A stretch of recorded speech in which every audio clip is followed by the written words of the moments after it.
غیر ملکی شہری ہے تو یہ نہیں ہو سکتا، لیکن بہرحال یہ کیا گیا ہے اور اب اس کے حقائق ہمارے سامنے آنے چاہیے۔ مشرف زیدی صاحب خود بھی اپنا موقف دینا چاہیں تو بندہ حاضر ہے، رابطہ کر کے مشرف زیدی صاحب یہ موقف دے سکتے ہیں۔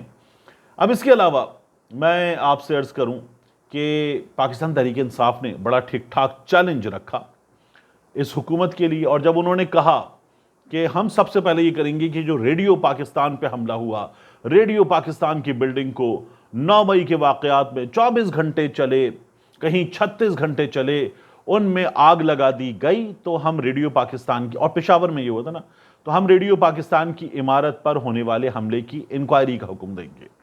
شفیع جان صاحب، مینا آفریدی صاحب آئے، انہوں نے کہا اسٹیبلشمنٹ نے کیا تھا، ہم پہ ڈالا گیا تھا اور ہمارے خلاف کیا گیا تھا۔ وہ تو پھر اس کے بعد میں دیکھ رہا تھا کہ ان میں عرفان سلیم صاحب آ گئے، انہوں نے کہا جو کیا گیا، ہمارے ورکرز کو گولیاں ماری گئیں، ایک ایک چیز بتاؤں گا، ہمارے ورکرز شہید کیے گئے، زخمی کیے گئے، زخمیوں میں سے بعض آج بھی مکمل طور پر معذور ہیں، سب بتاؤں گا، انکوائری کمیشن میں پیش ہوں گا، ایک ایک چیز سامنے رکھوں گا۔ تو یہ پاکستان تحریک انصاف اگر کرنے جا رہی ہے تو اس کو بڑا سراہا جا رہا ہے پاکستان تحریک انصاف کے سرکلز میں، لیکن لوگ یہ کہہ رہے ہیں کہ یار یہ جو ہیں یہ ریاست سے ٹکرا رہے ہیں۔ اب مجھے کوئی اس سوال کا جواب دے کہ ریڈیو پاکستان کی عمارت پہ حملہ ہوا، اس کی عدالتی انکوائری ہوتی ہے، تو اس میں ریاست سے ٹکرانے کی کیا بات ہے؟ عدالت اس کی چھان بین کرے اور ہمارے سامنے رکھے کہ کون تھا۔ حکومت کہہ رہی ہے، حکومت کون ہے؟ حکومت لوگوں کے ووٹوں سے آئی ہے، تو لوگ کہہ رہے ہیں کہ حقیقت سامنے رکھو، سی سی ٹی وی فوٹیج سامنے لاؤ۔ تو سی سی ٹی وی فوٹیج میں یہ جو کلپ ہوتا ہے نا کہ یہ بندہ تھا، دیکھ لو، یہ 1.5 سیکنڈ کا یا 3 سیکنڈ کا اس کا کلپ ہے یہاں پر، اور یہ اس کا چہرہ کیمرے میں گھوم کے آ گیا، یہ نہیں۔ وہ کہہ رہے ہیں کہ ٹھیک ہے، پھر اس روز کی جب یہ حملہ ہوا اس سے کوئی گھنٹہ پہلے کی فوٹیج سامنے لائیے، اور بلکہ اس دن کی شروع سے آخر تک فوٹیج سامنے لائیے، اور اس فوٹیج کو ایک باقاعدہ طور پہ کمیشن کو دیجیے، ہم بھی دیکھیں گے، چیزیں دیکھیں گے، نکال کے لائیں گے، پوری کوئی 36-48 گھنٹے کی فوٹیج جس کا جائزہ لیں گے، سامنے لائیں۔ اب میں یہ سوچ رہا تھا کہ کہاں سے آئے گی، اس لیے کہ یہاں تو اسلام آباد ہائی کورٹ کی فوٹیج غائب ہو گئی، جہاں عمران خان صاحب جو ہیں ان کو شیشے توڑ کے اٹھایا گیا، کیونکہ گرفتاری تو وہ نہیں تھی، سپریم کورٹ نے غیر قانونی قرار دے دی تھی۔ اس کے علاوہ ہمارے ہاں بار بار فوٹیجز غائب ہوئی ہیں۔ ابھی ایمان مزاری صاحبہ نے اسلام آباد ہائی کورٹ میں کہا کہ اس دن کی جب جج صاحب نے جو کہا نا کہ ہادی صاحب پکڑ لیا نا، تو وہ فوٹیج جو ہے وہ دیجئے، تو نہیں ملتی ایسی چیزیں۔ اب یہ ہے تو خیبر پختونخوا میں، پشاور میں، لیکن ہے عطا تارڑ صاحب کے انڈر، ان کی منسٹری کے انڈر۔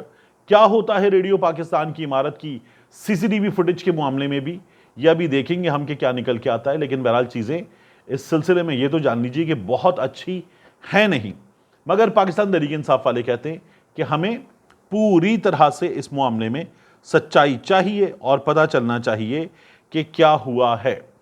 اس کے بعد میں آپ سے عرض کروں کہ جب یہ پاکستان تحریک انصاف نے چیلنج کر دیا تو حکومت بھاگ گئی۔ ہوا کیا کہ عطا تارڑ صاحب سے پوچھا گیا ٹیلی ویژن پروگرام میں کہ کیا آپ تیار ہیں، تو عطا تارڑ صاحب نے کہا کہ انکوائری کس بات کی، اور جو ہے وہ غیر واضح کر دیں، متنازع بنا دیں، اس لیے انکوائری کرنی ہے، اور جب کوئی کیس چل رہا ہے تو انکوائری تو ہو ہی نہیں سکتی، انہیں قانون کا تو پتہ ہی نہیں ہے۔ یہ عطا تارڑ صاحب کر رہے تھے۔ بات یہ ہے کہ اگر کچھ نہیں ہے ایسا کہ جو پاکستان تحریک انصاف پہ ڈالا گیا زبردستی، تو پھر اس کی فوٹیج سامنے آنی چاہیے۔ حقیقت کیا ہے؟ وہ یہ تھوڑی کہہ رہے ہیں کہ جو ہم کہہ رہے ہیں اس کو حقیقت مان لو، وہ کہہ رہے ہیں کمیشن بناؤ اور حقیقت سامنے لاؤ، تو اس کو ماننا چاہیے۔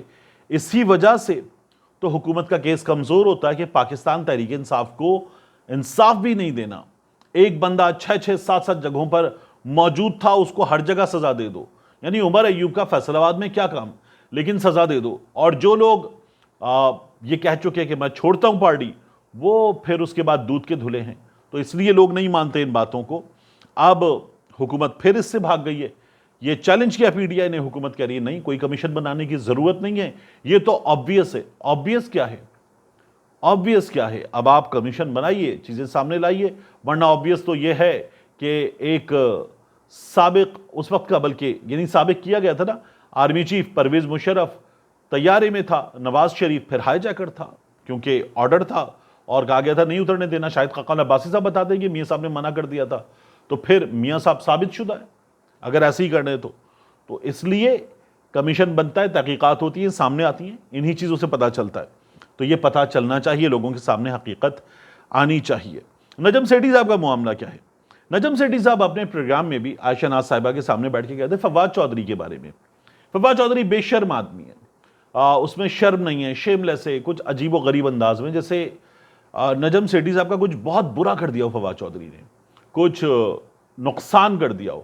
عائشہ ناز صاحبہ ذرا صاحب وہ جو ان کا انداز ہے، آنکھیں ان کی کھلتی ہیں پوری زبردست زور سے اور وہ کہتی ہیں، اور وہ نجم سیٹھی صاحب اس کے بعد بات کرتے ہیں، پھر ہنسی ہوتی ہے.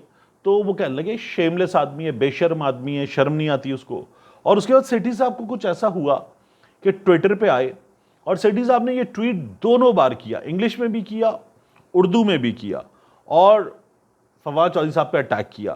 اب یہ کہتے ہیں کہ فواد چودھری کبھی میرے دوست ہوا کرتے تھے، پھر انہوں نے دوستی کو اپنے سیاسی مفادات کی بھینٹ چڑھا دیا، اور اب جب میں نے ان کی سیاسی موقع پرستی کی نشاندہی کی تو وہ مجھ پر جھوٹے توہین آمیز الزامات لگا رہے ہیں. آگے دیکھتے ہیں. یعنی نجم سیٹھی صاحب کہہ رہے ہیں کہ دیکھتے ہیں اور کیا ہوتا ہے. تو سیٹھی صاحب جو ہیں وہ تو میاں صاحب کے ساتھ کشتی میں سوار ہوتے ہیں. سیٹھی صاحب جو ہیں وہ مسلم لیگ نون کے ہمیں بڑے قریبی نظر آتے ہیں. سیٹھی صاحب وزیر اعلیٰ پنجاب بنائے جاتے ہیں، چیئرمین پی سی بی بنائے جاتے ہیں. سیٹھی صاحب میاں صاحب کے قریب ترین آدمی ہیں. سیٹھی صاحب پہ جب تشدد ہوا وہ بھی میاں صاحب کے کارناموں میں سے ایک کارنامہ ہے. لیکن سیٹھی صاحب کے بہت ہی اچھے تعلقات ہیں میاں صاحب سے. ایک کشتی میں، آکسفورڈ میں، انگلینڈ میں، جھیل میں سفر کرنا، تو دیر از نتھنگ لائک اٹ کہ سیٹھی صاحب کی اور میاں صاحب کی جیسی دوستی ہے. تو اب اگر وہ فواد چودھری صاحب کو نشانہ بنا رہے ہیں تو اس لیے بنا رہے ہیں میری رائے میں، بڑے اور بہت بڑا نام ہے سیٹھی صاحب کا. لیکن سیٹھی صاحب جو ہے وہ ذرا جو دوستی ہے نا، کہ فواد چودھری کے بھی میرے دوست ہوا کرتے تھے، وہ میاں صاحب سے دوستی جو ہے اس کو آگے چلا رہے ہیں، اس کو بڑھا رہے ہیں. باقی فواد چودھری جو ہیں انہوں نے سیٹھی صاحب کا کیا کر لیا؟ یعنی فواد چودھری صاحب جو ہیں وہ کہہ رہے تھے کہ پہلے وہ بشارت صاحب پہ بات کر رہے تھے اور پھر اس کے بعد مجھ پہ اب یہ بات کر رہے ہیں. تو فواد چودھری صاحب نے کچھ بہت سیریس اٹیک نجم سیٹھی صاحب پہ کیا ہو یہ تو مجھے نظر نہیں آیا. لیکن نجم سیٹھی صاحب جو ہیں وہ آگ بگولا ہو چکے ہیں. اب دیکھتے ہیں اس میں سے کیا نکلتا ہے، کیونکہ سیٹھی صاحب بھی کہہ رہے ہیں کہ ابھی اس میں سے وہ کچھ اور نکالیں گے.